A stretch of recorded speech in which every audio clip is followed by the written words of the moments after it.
Thank you. Woo. Good morning, everybody. Hi. Nice to see you all this morning. My name's Chris up here. Yeah, we are excited to make some music. Hoping for a little more breeze, right? I mean, maybe not for our music and whatnot, but yeah. It is just good to be out here, though. Another nice sunny day, and yeah. As you're passing by in the park, you're welcome. If you're curious, you're welcome.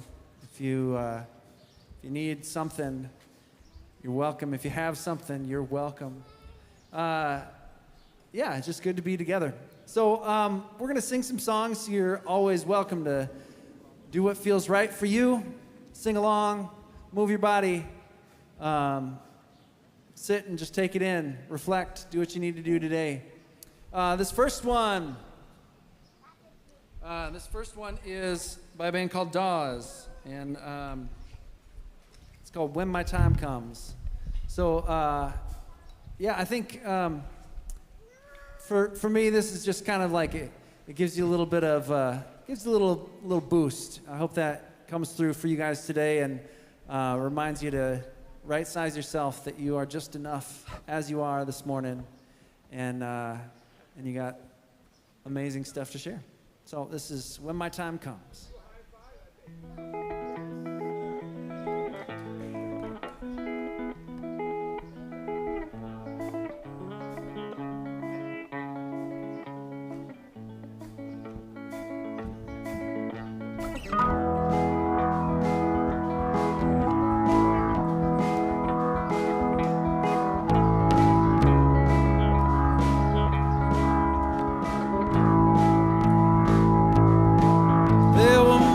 Of dreams I was offered to save. I lived less like a workhorse and more like a slave. I thought that one quick moment that was noble or brave would be worth the most of my life. So I pointed my fingers and shouted a few quotes I knew, as if something that's written should be taken as true. And every path I have taken and conclusion I drew will put truth back under the knife. Now the only piece of advice that continues to help is anyone that's making anything new only breaks something else. When my time comes,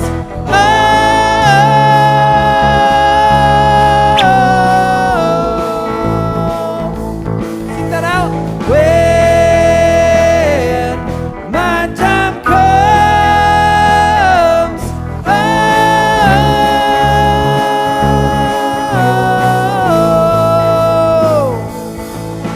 so I took what I wanted, put it out of my reach. I wanted to pay for my successes with all my defeats. And if heaven was something that was promised to me, why don't I pray for death?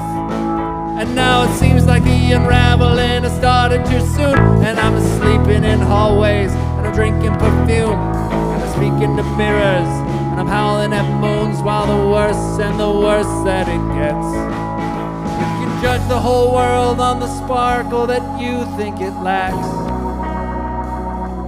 Yes, you can stare into the abyss, but staring right back.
the whole world on the sparkle that you think it lacks.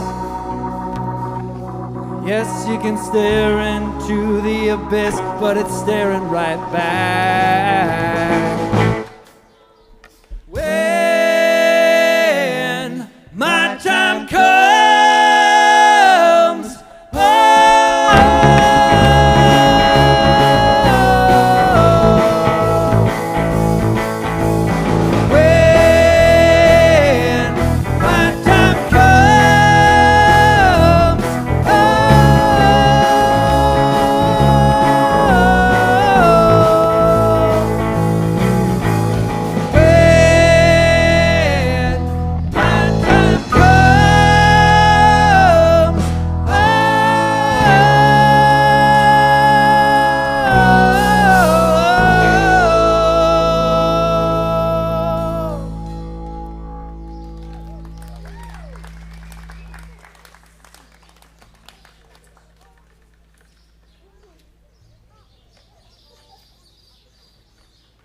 All right, well, we're called Fabric over here, this crew that you're sitting amongst, and glad to be with you once again.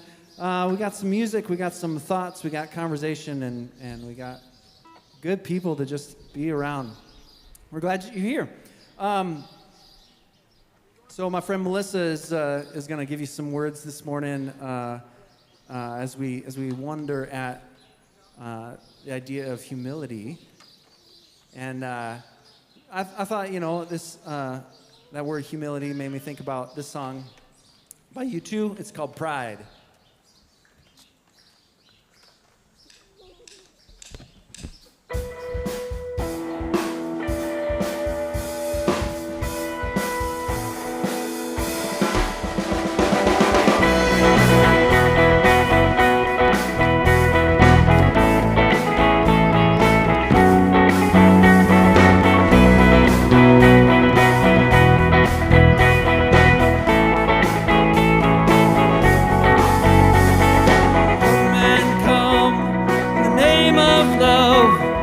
One man come and go. One man come here to justify. One man to overthrow. In the name of love. What more in the name of love? In the name of love. What more in the name of love? On a barbed wire fence, one man he resists. One man washed on an empty beach. One man betrayed with a kiss. In the name of love, what more in the name of love?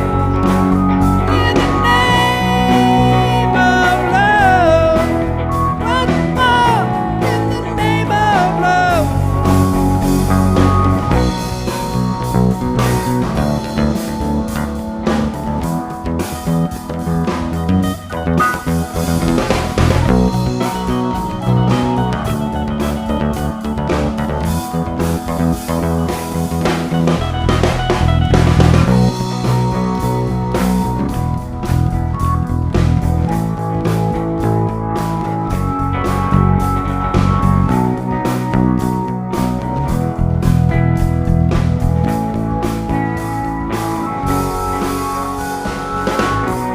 Early morning, April 4, a shot rang out in the Memphis sky.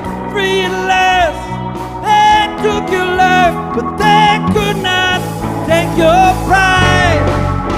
In the name of love, what more in the name of love?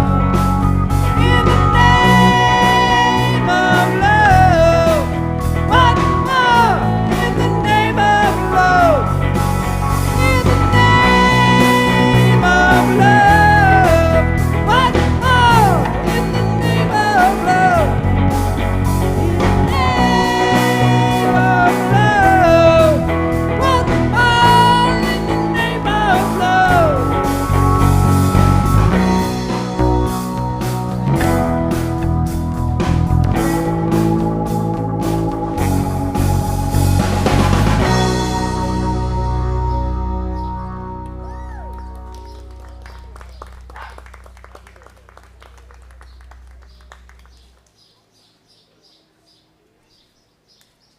Yeah, thank you.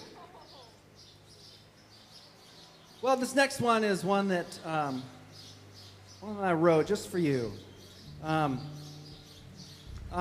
is. It's called "Come as You Are," and I know that for me, that's kind of what this community has been for me, where I can bring an honest snapshot of who I am in the moment, and to trust that that's not going to be that gift isn't going to be squandered or made to feel less than. So yeah, once again, I guess just know that your whole self is welcome here. Maybe take a deep breath, let yourself feel the solid ground underneath you, and yeah, just see the people around you. Know that you are, that there are others around you that want the very best for you, that care about you, that see worth, beauty, good things in you. Maybe even when you're struggling to see it yourself.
Thank you.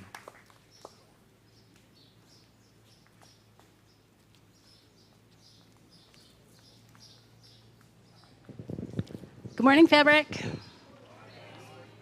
My name's Casey Husinga. This is my first time being a welcomer, and I am nervous and honored to be here with all of you. If you haven't, please get a Sunday paper. They are over at the tent, and I think we have some people walking around. There's a lot of information about Fabric, about who we are, what's going on today, and what's going on in upcoming weeks. There's a spot to write notes. It comes with a pen, just in case you forget that we are Fabric. We also have a communication card. You can write your thoughts. Everybody loves to read the communication card, so even if you just write something about how wonderful the birds sound, it will bring joy to somebody else. Okay, so whether you're here with us in person, seated, hopefully seated in the middle, because the sound's best in the middle. Everybody, sounds best in the middle. Or if you're here online, welcome. We're happy that you're here today. We are here at the Falls all summer. We're here through Labor Day. Otherwise, after Labor Day, we're at Field School. So as I was reflecting on the welcome this week, I spoke to a colleague. I've been reflecting on what Fabric means to me. I spoke to a colleague earlier who's been feeling pretty unsettled in life and unattached to a community. And we talked about some of his reasons why he might not want a community, even though this particular person really sees the value in it. And it reminded me of a quote from a favorite book of mine. It said, "We never look beyond our assumptions, and we've given up trying to meet others. We just meet ourselves." And I thought about how often do we exist in a space where we feel valued only by our ability to be productive or be of service to others? And how often are we seen only as a reflection of other people's experiences, where it takes actually a lot of pressure to be yourself? One thing that Fabric has given me from the very beginning is just the ability to be myself, to just show up without any pressure. And that's been a small but profound, it's been a profound gift in my life. It's let me relax.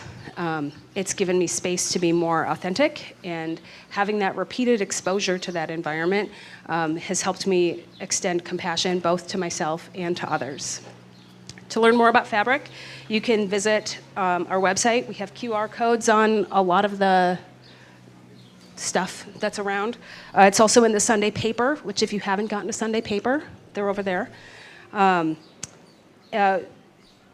you can also ask for more information in that communication card when you're talking about the birds. So I have 3 more announcements before we stand up and say hello.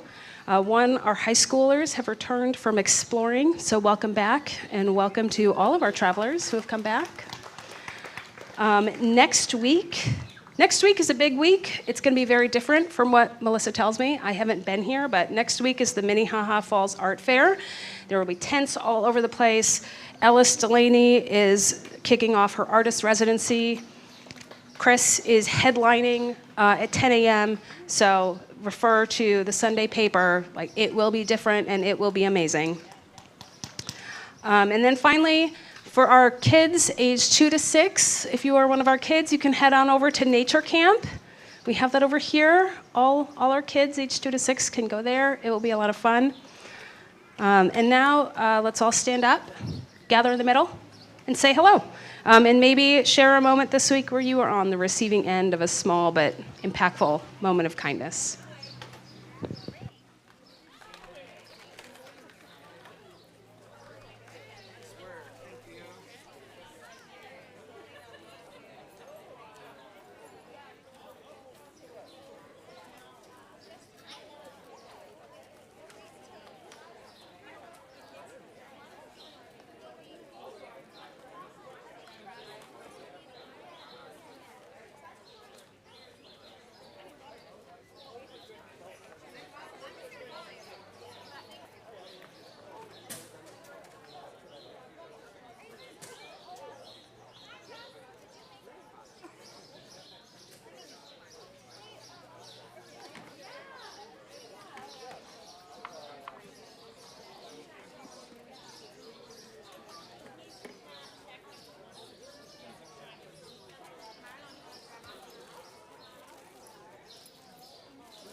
Did you hear that weird sound?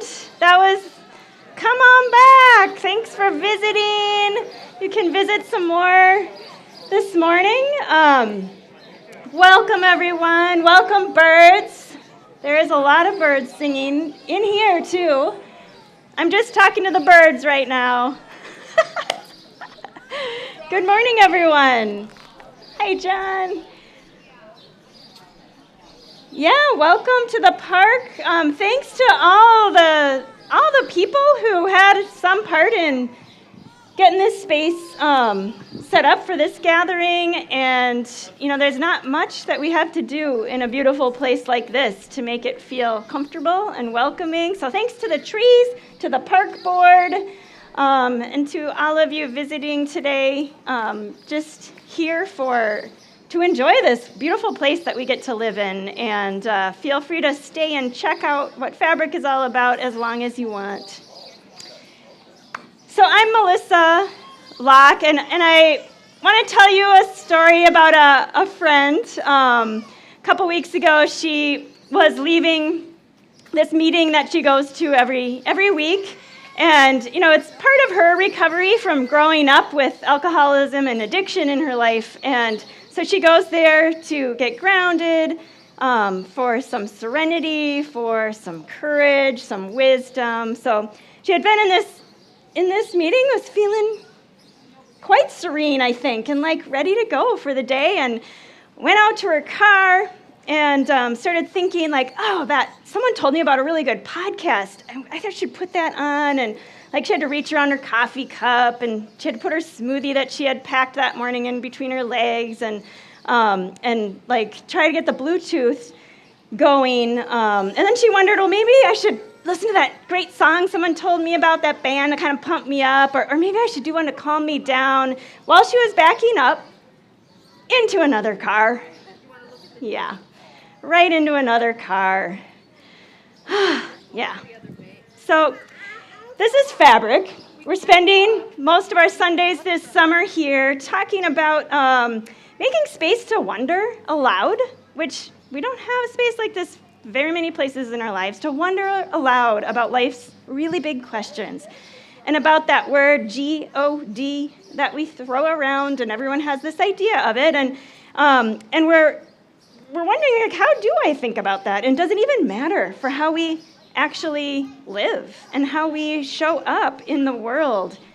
Does it even matter for times like these? Times like these, do you know what I mean right now? Times like today, in America, what is going on? How do we prepare for a world like this today, for my world close to home, for this big world? So whatever you think of religion and church and stuff like that, I believe there is this human drive to try to make sense of who we are and what we're a part of in this grand scheme of things. So there are as many unique ways to do that as there are humans on these benches and in this park, and that's a good thing, right? We need words, we need images and metaphors to understand what it is we're talking about when we think of these mysteries that are bigger than us, more than we can always just put our arms around. But we have to try, right, with some words. And we call that often our God box, right? You need some way to talk about what you're a part of and how you think about yourself and this world. And you might not have really thought much about your God box in a while. You might have been handed one when you were a kid. And then you're like, I don't know, this kind of feels weird and too small and doesn't really make sense, and maybe you just put it down for a while. But there comes a time it's a question that probably is going to come back, and when you make space for it, you might notice, I think I might need a different or kind of expanded God box. And it's just this very human and worthy question to keep wrestling with and developing as part of being human. You might have a sense that your God box, whatever it is, affects how you think about yourself and other people. It's not just this separate thing. It kind of has an impact, right? Or maybe if you're not quite sure about that, but you're real sure about other people and their crappy God boxes that make them do not-so things. You might be sure about that. But there's this connection. Last week, Ian and Heidi gave us a great visual and message about some of those things that end up feeling kind of yucky that people do, that we do with these boxes that create and that we put around the divine. Maybe, it's used to keep us busy or afraid or to stoke hatred and division or violence. Yeah, so this week I want to zoom in on how the boxes that we operate with, the ways we learn to understand ourselves and make meaning, like what does it mean that I got shot into this world or came out kicking and screaming with this tiny little body that is now growing in this world? Like, what the heck? What is this all about? And we're talking about how does this idea that however we think about God relate to how we think about ourselves. We're talking supernatural humility. So first, I just want to talk about this supernatural idea. There's this common aspect kind of baked into a lot of our, I would say, definitely our American psyche, the one I know the best, that God is somewhere, like up here and in the clouds or something, and just maybe looking down and playing some fun puppet games with us or something, or it's just this otherworldly force that doesn't bother with dumb things like, gravity or sadness or, just my life down here. It's all, up, far away, up here. And if I'm going to be part of that, it somehow involves me, like, reaching up, or maybe me down here at the way bottom and being pulled up and rescued like the pitiful creature that I am. It's like this life is actually lived on this bunch of stairs or this ladder. And that's kind of this supernatural idea that God is supernatural and we're down here, okay? And we're wondering, how else could we think about this? I mean, nobody told us that's how it is. Like, why do we have to think of it that way? How else could we? Like, what if? And this seems to kind of make sense. Like, what if God, that made everything, is also supernatural? Super in it all, super integral to everything. What if that's the case? This may sound like a fun play on words, and I love plays on words, but the distinction between these two ways of seeing has big consequences. And one of them is how we think about ourselves. So the story I told earlier, I just want you to know that definitely was not about me. Well, it could have been. It could have been. I, wish that all of us in the park, when we got in our heavy hunks of metal that most of us drive, like, were never distracted and only did one thing at a time and put on our driving hats. Chris, I love your driving hat wherever you are. He has a driving hat. And only our driving hats, right? And we're there. We're showing up to drive. We're going to keep ourselves safe. We're going to keep everyone safe. But I got to admit, at least me, I am one of those people sometimes. In fact, I even get smug about judging other people who can't multitask like I can. Like, maybe they don't have the right technology yet. There's this hands-free stuff. Or I get smug from the back seat, or maybe over here to the side, at my family members driving when they're distracted. Like, hey, put your phone down. I mean, am I alone? I don't know. You don't have to raise your hands. But, I don't like to admit it. But I am one of those people, and it's just not my proudest moments. It's not great. So maybe that's why I'm here talking about humility, which I consider one of my best qualities. Yeah. How about you? Yeah. No, fortunately, those of us who prepare like these messages together and then get to be up here and convene these conversations, we happily are not expected to be masters or knowers or have all the answers, but we are tasked with doing our homework and talking to a lot of people and reading and wrestling with the territory that we need to explore this deeper part of life together. So come along with me on this wrestling match today. I'm so glad you're here. because there are some pretty deep pain points and growth points in our world that we need to talk about. I mean, raise your hand if you agree that the world could use a little more humility. All right, now I want you to keep it up if you agree with this statement. I love being humbled. Yeah, the world needs more humility, but who likes being humbled? It doesn't feel good. Yeah, some of you might, I see some of you. You're open to being humbled. Yeah, thank you. Thank you for being in my life. Keep teaching me. I want to invite everyone to kind of really take that question a little further. In those Sunday papers, it's kind of a lot to hold sometimes, but it's good stuff in there. There's a strip of paper, and I want you to pull it out. If you don't have one, don't worry. I think you can imagine this pretty well. Pull out this long strip of paper, and there's a blank side. And that side is going to represent you, your inner self. The inner being in you that's only in you. It's the being that makes you a human being. Unique, quirky, all the things, okay? But it's this inside part that just kind of came with you, and it will always be there. And maybe some people call it a soul, or your spirit, or wise woman, or I don't know what you have, like, called that part of yourself that you maybe try to listen into when you get quiet. But that's the part I want you to think about with the back of your ladder strip of paper.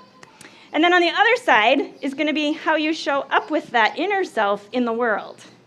So there's probably ways like distracted driving that might kind of go on the one end of that ladder. So why don't you think of like one thing that isn't maybe your favorite trait about yourself, something you'd like to, maybe you'd call it a shortcoming. And you don't have to tell anyone. This is only for you. Just like think about it or name something on that end. And you can't do that without being honest. Like, let's look at the other end. You got strengths. You got things that you've learned, you've practiced, you've worked at. You remember your friends' birthdays, maybe. You floss now regularly. Maybe you didn't for years. You know, maybe you've learned how to cook, or you've gotten a new skill, or you're good at trying new things. I don't know, but think something very specific, okay, about yourself on that other end. So where would you all rate your humility on there? That's an interesting question. Like, it's such a weird thing to think about, right? I mean, isn't it true that like the more humility you actually practice, it's possible the less likely you are to report that you've nailed it, right? Like, it's just crazy to think about. Believe me, I've been doing it for too long. But, okay, so hold on to that ladder, that strip of paper. You're going to need it a little later, and if you can keep it flat, that's good. Just not folded. Anyway, okay, so humility. What is this word? We hear, like, he came from very humble beginnings. You know, what does that mean? Is it kind of like simple, or maybe lacking a little bit? I don't know. What does that mean? Humble beginnings, or she's so humble, like always just there for everyone else no matter what, and just would do anything for anyone at any time. That sounds kind of good, and like, I wonder if there's more to think about there. Is that always a good thing? There's stuff to explore. So it's not hard to see how some of the enemies, like, of humility just rise up in us, right? Like the hubris of thinking that I can do 5 other things while I try to back my car up, or the defensiveness that comes up in me when I do bump into another car or like damage a part of my car, and then I have to admit it. I don't do that. I'd rather just be defensive. Like, why was that person there anyway? They shouldn't have been. Why were they like driving through the parking lot? Who would do that? It's my parking lot, exactly. Or, you know, you just hustle to, like, rescue yourself from these humbling moments. There's also these things that I think can look a lot like feeling humble or being humble, and they're harder to tell the difference. They kind of sneak up on us and actually, I think, work against humility. One of them is insecurity, false modesty, shrinking into shame, maybe. Like, I am the worst person ever. I should never drive a car again. Ugh. Being humble doesn't mean you're helpless or hopeless. It doesn't mean giving in, not having opinions about things, not having needs. It doesn't mean that. Humility is never being degraded, the kind I want to talk about at least, or dehumanized, or shrunk down, dishonored, abused. I've heard one person put it this way: humility is never humiliating. I don't know how you think about those words, but that was interesting to me to hear it put that way. You know, the close calls when I'm driving and have been distracted, yeah, they're humbling and they don't feel good, but they also remind me of my values and my responsibilities right in this moment, right where I am. And I don't know about you, but I need that reminder that I am a human being with limits, and I should not act like I don't have any. It's only going to cause trouble. So what if, more than this spiritual virtue, this super spiritual virtue of humility that lives up here somewhere, what if there's a form of humility that is supernatural, that we can practice, and a way of like seeing ourselves that helps us do it? What if that's the case? Guess what? We have a picture of this for you. Heidi, come on up. I know you're dying. She's down here like, please. I am a human. We need your microphone. Hold on. Yeah. I love it when Heidi comes. Chris to the rescue. Talk about multitasking. He does everything. The humility of not getting everything perfect on a Sunday morning, right? Let's hear it for that. Well, I am a human that loves digging into people and how they understand themselves and each other. So, good morning. My name is Heidi Esposito, and I'm on staff here with Fabric, and I get the wonderful and awesome role of helping young people to wrestle with these big questions in really kid-friendly ways. So, And it helps us too, big people. I'm the winner on that one. You are. Melissa, I think I have a way that we can visually see how humans often find themselves in this process of understanding our nature. So I've asked a few friends to help me. So if you agreed earlier, come on up. This is the time to come on up to the front. And you know. Can how I much, play? Yeah, you should Okay, play too. awesome. Yeah, and Melissa, you know how much I love games, right? So we're gonna make this a kind of game. Yep, there we go. Keep coming. We could use a couple more if you feel inspired at this moment. I think I lost a couple to nature camp. Okay, all right. So we're gonna make this kind of a game, and maybe we'll call it like the game of life. So a round of applause for our lovely group of volunteers. All right. Volunteers, I want you to look at this ground here because I have drawn a giant ladder that starts way down here at the bottom by the benches, and then it moves gradually up, up, up, up to the very top in this, wonderful position up here, right? Okay, so that's how the ladder works. All right, so anyway, I'm going to ask you a set of questions, and each question you'll have to figure out what the answer is for yourself, and it's going to have a number. All right, so once you have your number, then you talk amongst yourselves and you figure out where do I fit on the ladder. So if you have the biggest number, you'll of course be at the top, and if you have the the low number, then you'll be at the bottom. All right, you got it? Does that make sense? Okay, cool. All right, I think we're ready to play. Audience, you can play along too. Just imagine yourselves, where would I be on this ladder, right? Okay, all right, first question. Now, you don't have to say these out loud, by the way. Okay. How old are you? All right, so talk amongst yourselves, figure it out, and then put yourselves on the ladder. If you're the youngest, you'll be down here. And if you're the oldest, you'll be at the top. Look at them go.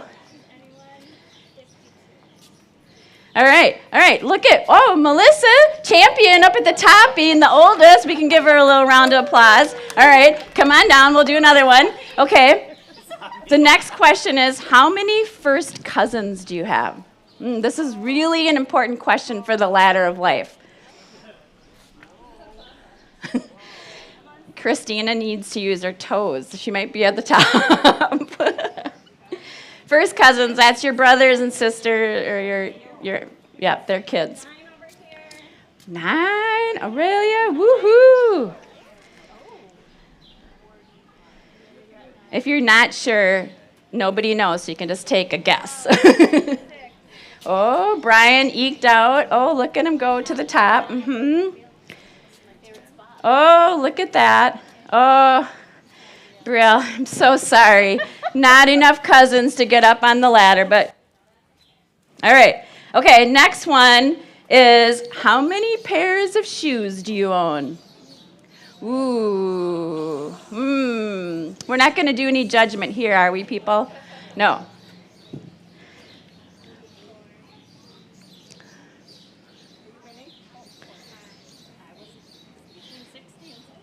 Oh, whoa. Okay, I'm not going to give that answer away, but woo, Christina winning on that one. All right. Aurelia, come on down. Nice. Yep. Brielle, Judo. All right. Oh, you got to scoot down, Aurelia. Sorry about that. All right, Christina, whoop, whoop. Lots of shoes. That's a really important question on the ladder of life as well. All right, now this one. Really important. Who has the biggest thumb? It's sort of what sets us apart as humans, right? Opposable fingers or thumbs or whatever. But, I was a little worried that maybe we all have the same size, but nope, we don't. Fingernails count. Melissa has a big fingernail, so she might just eke out to the top there. All right, here we go. Oh, Christina, from the top of the heap down to the bottom of the ladder. If you're tied, you're absolutely okay to stand on the same rung. That works too. Perfect. All right, last one. You might need fingers and toes for this one, but how many letters are in your full name? A-G-I-D-I, like that. Okay? Middle name, yeah, full name. So if you have like supercalifragilisticexpialidocious as a middle name, you go right to the top of the ladder. 15. I know, I didn't realize. Maybe you have to get your birth certificate out to count.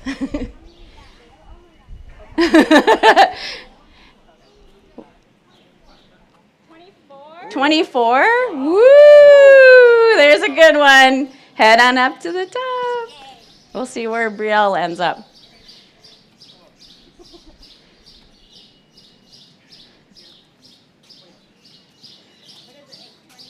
Whoa, we have 24 and 21. All right. Woo! Can we give a round of applause for our contestants? Contestants, come on down because I have a couple of questions for you. First of all, who spent time at the top rung? Yeah. Okay. Well, how did that feel to be up at the top? Oh, I got a big thumbs up. Melissa, what did you think? I loved it, but I did feel a little bit bad sometimes. Oh, yeah, because you had to look down upon the lower not group too of people. bad. Yeah, Not too bad. I know. All right, who spent time at the bottom? Oh, yeah, Brielle. How was it down there? Fine, yeah. Did you ever look up and say, those lucky guys up there, or maybe it's not fair? Did you ever feel like that? Like, okay, number of cousins, I couldn't even help that, right? I didn't do anything. I just, they just were, right? Can't help that. Yeah, so we can have a lot of feelings as we're sort of being on that ladder. And as humans, we spend a lot of time figuring out our worthiness and our understanding of who we are in the world based on where we fall on this proverbial ladder of life. And guess what? We do it with God too. Religion and the churches that line our streets are really great at telling us exactly how we should believe and how we should behave in order to belong. And it's sort of really a set in stone version of the God box that says, just keep doing these things, saying these things, believing these things, and somehow you work your way up to the top of the ladder. And it gives no room for differences of opinion or the context that we live in or the culture that we live in. It just is the way it is. And it helped. I know. Yeah, right. No, I really know. Who Yeah. know the way it is, right? Right. And they've named it for the rest of us. Right. And, it moves us closer. Well, to what? We get sort of tricked into thinking that our worth is based on where we are on this ladder. And we're really great at dragging God along in with this, too. Creating a God who's sort of the almighty rewarder or the almighty smiter if you're down at the bottom of the ladder, all in the name of some master divine plan. But what if finding our place on the ladder of life isn't what it really is about? What if our God doesn't play games? The supernatural God might not even be part of this game that we're trying to whip up. Mm-hmm. Yeah. And maybe God is more interested in who we are and how we're able to be loved and loving in this world than where we fall on any ladder. And maybe there's not even a ladder at all. All right, so what if it looked like, oh, I lost my chalk. What do you need? Oh, yeah, here. Chalk. Assistant, yeah, okay. All right, thank you.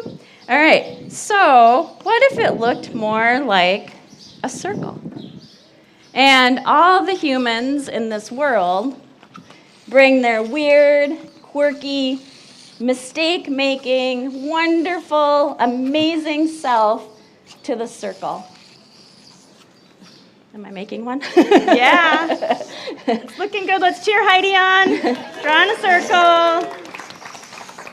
All right, so come on, find a place if you're weird or quirky or mistake-making, right on the circle. All right? We might have to really stretch our hands on this, you guys. Oops, sorry. Okay, and I'm going to go over here. What if being on the circle is part of it, but what if also connecting with our true selves and connecting with each other is what it's also about? So let's maybe hold hands. We meant to come in out of our circle there. Perfect. Heidi, where is God in this? Well, what if we were able to unleash God out of the box that we've built up for God? All right? So let's just do that. Out of the box. Out of the box. And what if we added this energy of connecting with our true selves and with each other and with the world into the mix? And I wonder if that isn't what unleashes God's big vision of love out into the world. I don't see any energy in there, though. Well, let's give it a try. Okay. All right, we got to connect up. Whoa. Whoa, yeah. Do you hear it? Can you hear it going, woo, woo, woo? Okay. So, yeah. Oh. Whoop. Whoop. Yeah, it takes all of us sort of being willing to be part of this, fabric of the universe, connecting with each other and with ourselves. What if Brielle and I let go? Can we try that? Yeah. Like, it's not just you guys up there Yeah. holding on to the magic wand. Yeah. Oh, yeah. Ah. Yeah. Where's me and Heidi let go? It's really a very cool toy. All right. Well, thank you, volunteers. And I have a consolation prize over here called a popsicle, that's great. And if you're a young person that's out in the seats and want a popsicle, come on up and grab one too. And after all those people have gotten some, if you feel young at heart or just really hot, there might be some more. Yeah. All right. Well, thanks, everyone. Thank you, Heidi. Yeah.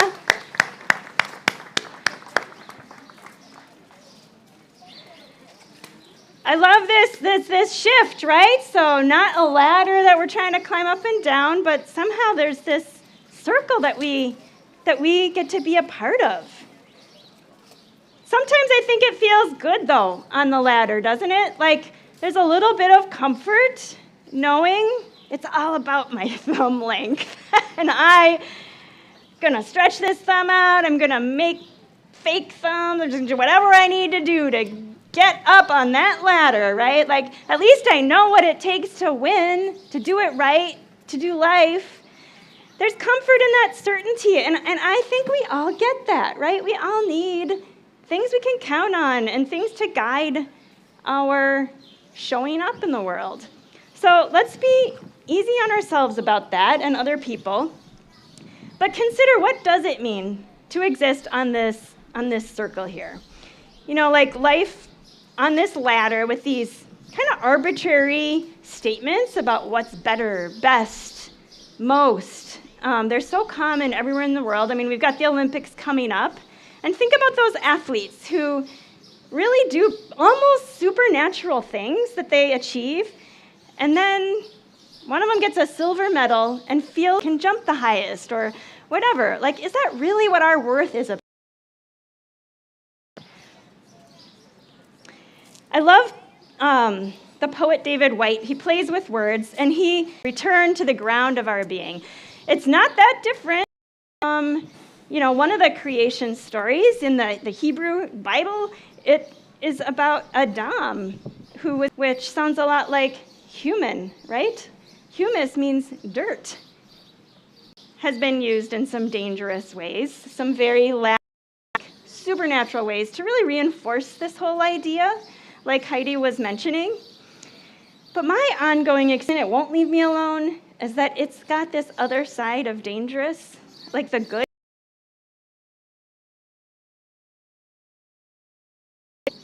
My kind of me thinking that I'm like the center of the universe and everyone has to drive around to these people. And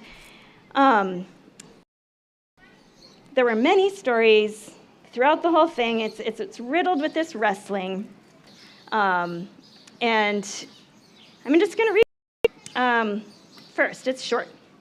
A great crowd gathered, and people from town after town came to, and the birds of the air ate it up. Some fell in the rocks, and as it grew up, it soil. And when it grew, it produced 100-fold, like more boundaries to hear, listen. Most of his followers, it's actually clearing a couple things up that can help us with this idea of humility. It would mess with us, right? Like, let me tell you, tells them this story. And stories can just hold so much, but trying to expose is about some lofty place up here.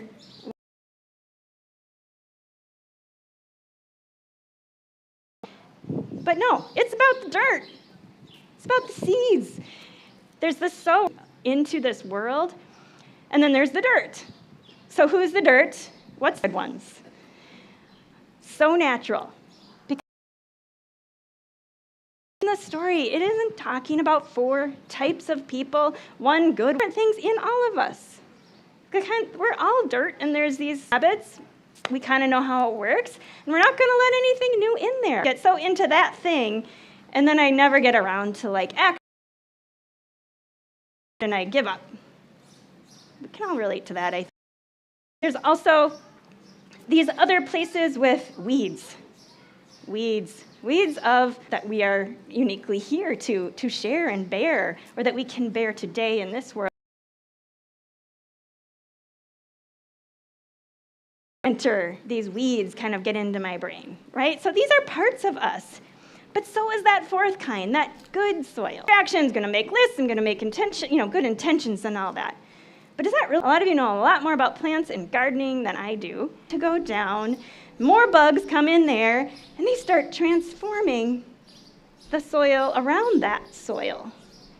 And it starts working its way in and softening hard ground and making less room for those weeds, right? The distractions are less likely to get a hold of us with these deeper roots in this good soil. So what if we stopped hustling to fix and rid ourselves of all that stuff that we try to work on so hard, to climb up some proverbial ladder of what it means to be a good me, to be the best me,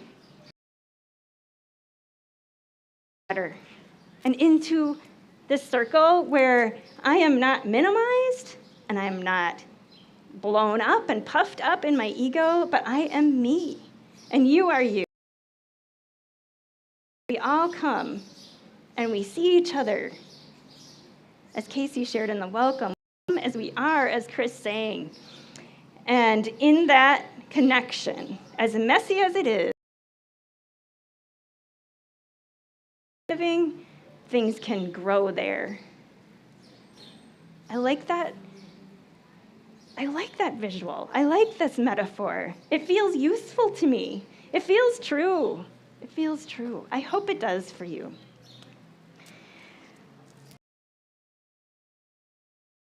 This story, I think, breaking this idea that we need to somehow transcend our natural self to be more spiritual or more better or whatever word you use.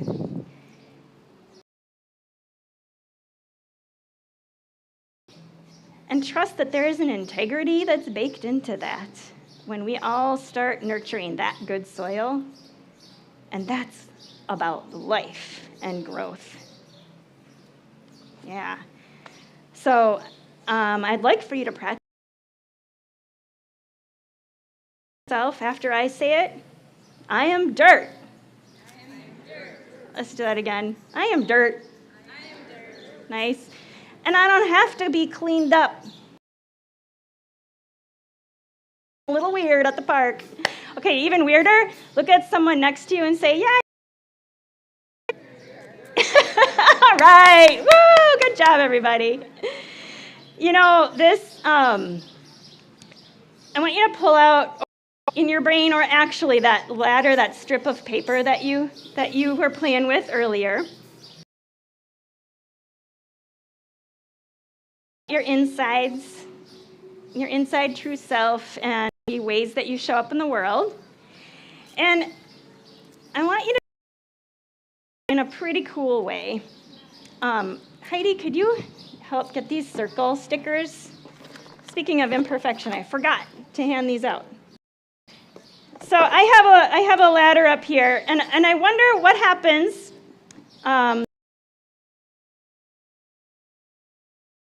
Special, weird but supernatural shape in this world that exists. It's called the Mobius strip.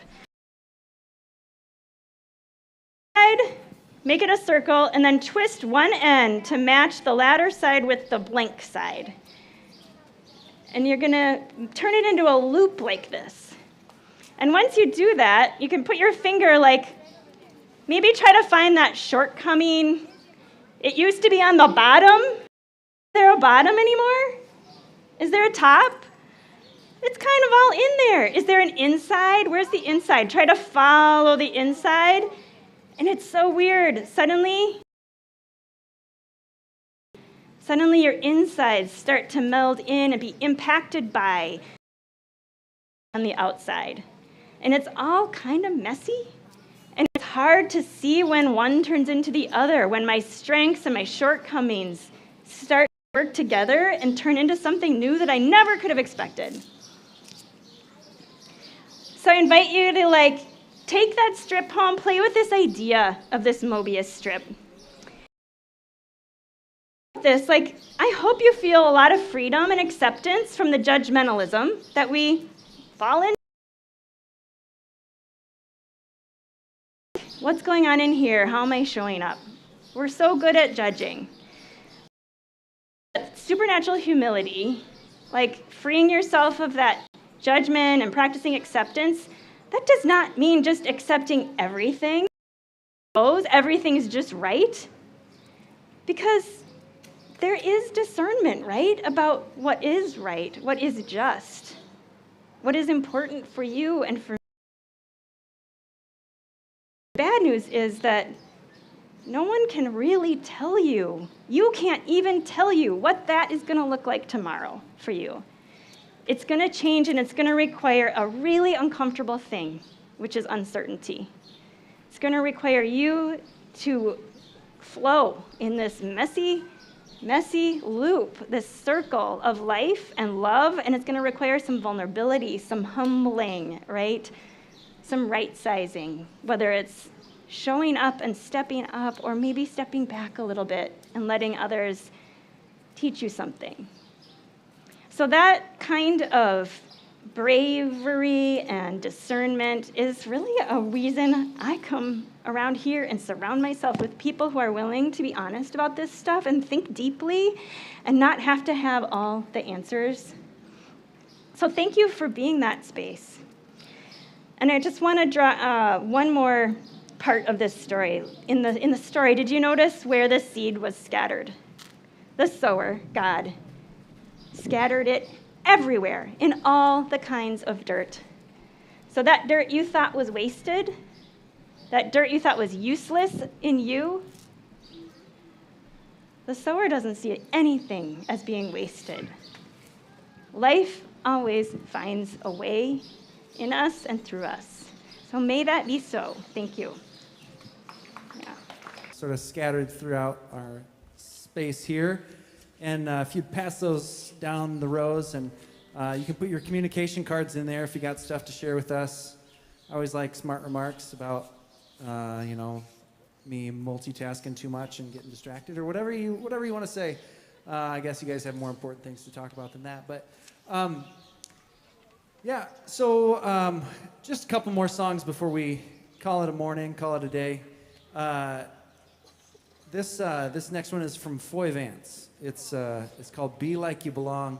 And hopefully that feels like a right sizing, like what Melissa was saying, that it feels like a permission, a freedom to just be as you are and know that that's enough.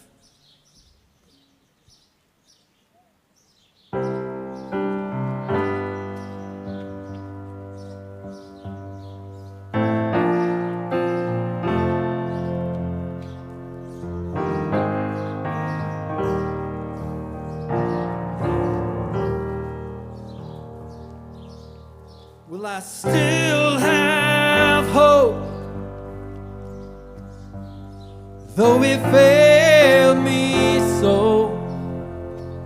Now I'm weak where I once was strong,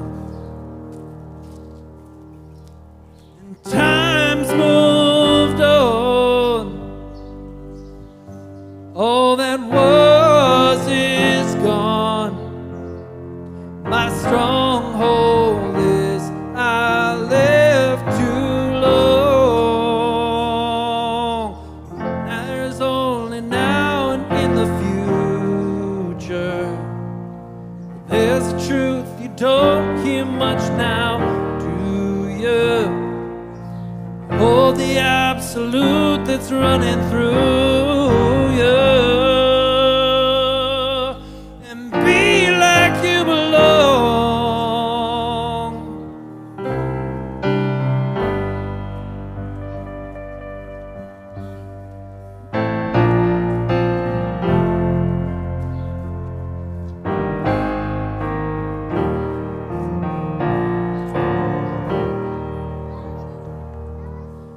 Feeling's old, it's been bought and sold, often lost is the wall it innately holds. But songs still flow in the heat and cold. The hunger, the harvest, the stories told. And never does it worry about the future. There's a net truth that you don't hear much now, do you? So hold the absolute that's running through you, and be like you belong.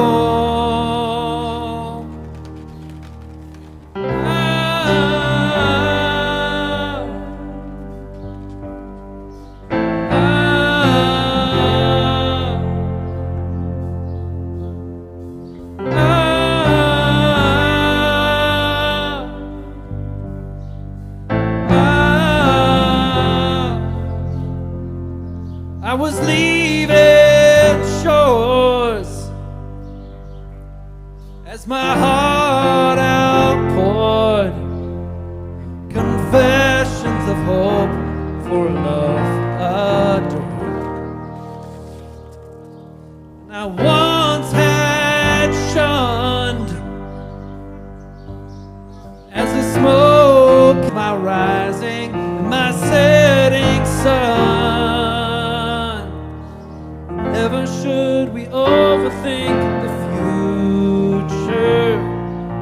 There's a truth you don't hear enough now, do you? So hold the absolute that's running through you and be like you belong.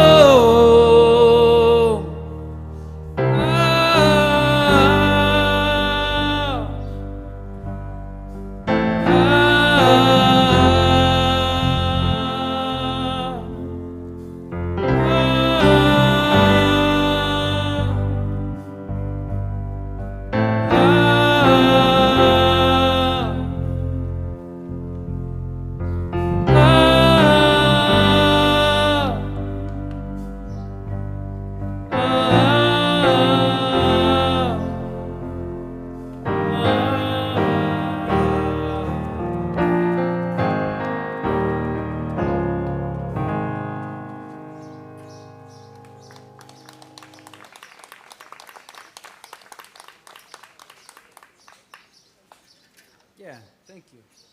Thanks so much.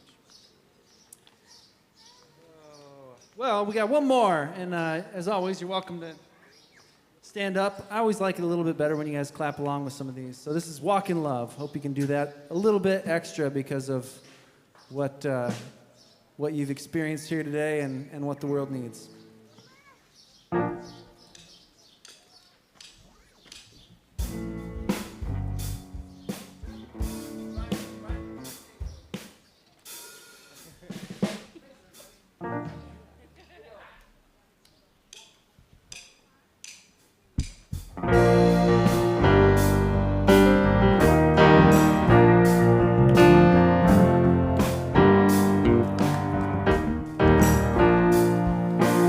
Wake up in the morning, walk in love. When the evening sun is falling, sing this, gonna walk in love. Yeah, we'll keep saying that. In the struggles of the day, walk in love.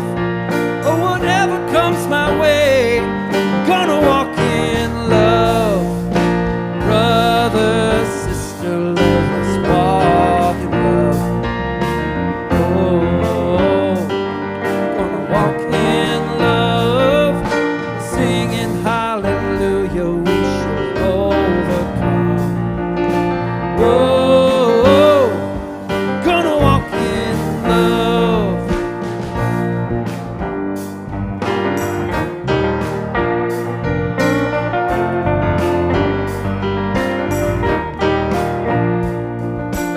Brother turns his back, gonna walk in love. When my enemy attacks, gonna walk in. When I feel I don't belong, gonna walk in love. With no strength to carry on, gonna walk in love. Brother, sister, let us walk in love. Oh, walk in love, singing hallelujah, we shall overcome.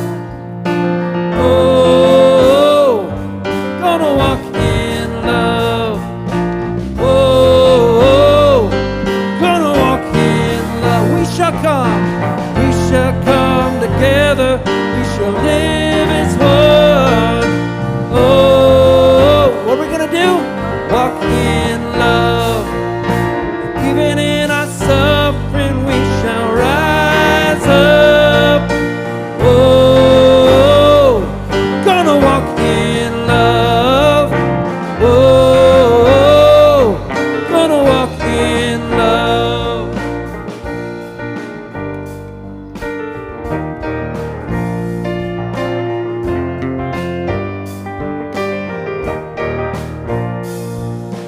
Brother, sister, let us walk. Oh, gonna hallelujah, we shall overcome. Oh, we're gonna? Okay. Oh, gonna walk in. Oh, we shall come together, we shall live as one. Oh, gonna walk in love. Even in our suffering, we shall rise up. Oh, gonna walk in love, brother, sister.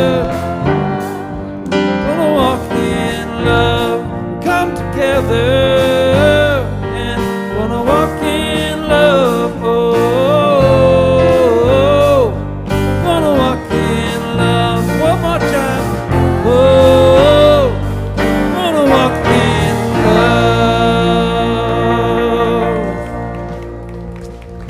All right. Yeah, thank you. Thank you, band.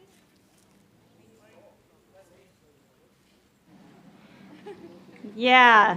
So I found myself during that song, like trying to clap and sing when Chris invited us to sing, and anyone else losing the beat?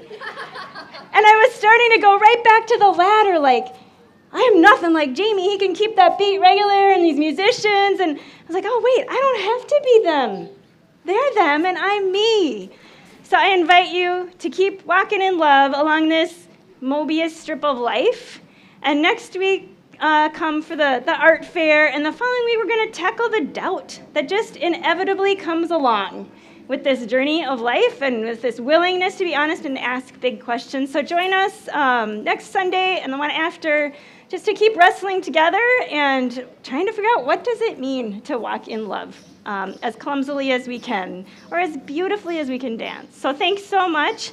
If you like to, want to connect a little bit more this morning and you like to be busy, we have a great crew that's going to meet up over here, and if you want a job, I'm sure they'll be happy to give you one, and we can all get home and have popsicles. All right, thanks, everybody. Oh.